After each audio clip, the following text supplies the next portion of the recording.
sortir de l'informel et se constituer en une organisation en bonne et due forme. Voici l'une des raisons de la tenue de cet atelier de mise en place du réseau des transformateurs et transformatrices de produits agricoles en Côte d'Ivoire.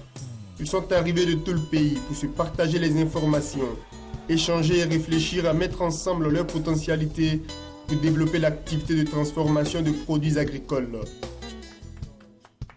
Constituer ce réseau des transformateurs et transformatrices des produits agricoles de Côte d'Ivoire, c'est combler un vide. L'atelier de ce matin a plusieurs objectifs.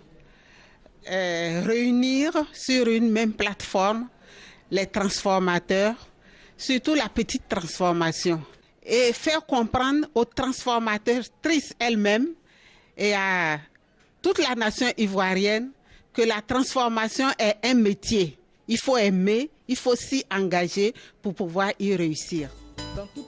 Cette initiative a reçu le soutien et l'encouragement du Fonds interprofessionnel pour la recherche et le conseil agricole FIRCA et de l'Union africaine. Ces institutions nationales et panafricaines ont affirmé leur volonté d'accompagner ce réseau de transformateurs de produits agricoles en Côte d'Ivoire. Cet accompagnement se concrétise déjà sur le terrain par de la formation. Nous faisons de la formation sur les process de transformation, mais également sur un aspect qui est important et qui justifie un peu la mise en place du réseau, c'est l'hygiène, c'est la formation à l'hygiène. Parce que vous savez qu'il y a beaucoup de transformateurs qui travaillent de façon artisanale et qui sont dans des conditions d'hygiène pas toujours aux normes.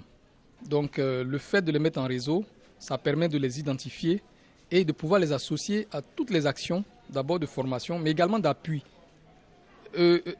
Appui en termes d'équipement, appui en termes de commercialisation. Au niveau de l'Union africaine, vous avez déjà Madame Koulibaly Alimata qui est là et qui bénéficie des formations au niveau de l'Union africaine.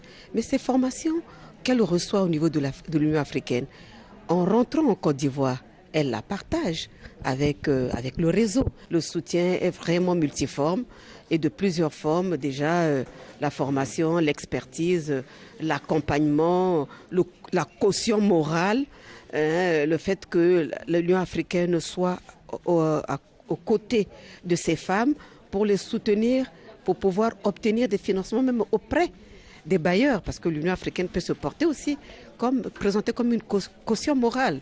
Donc je crois que c'est déjà un soutien aussi.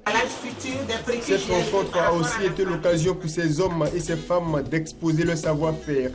Un savoir-faire qui leur permet de transformer des produits agricoles en produits alimentaires, pharmaceutiques et en produits cosmétiques.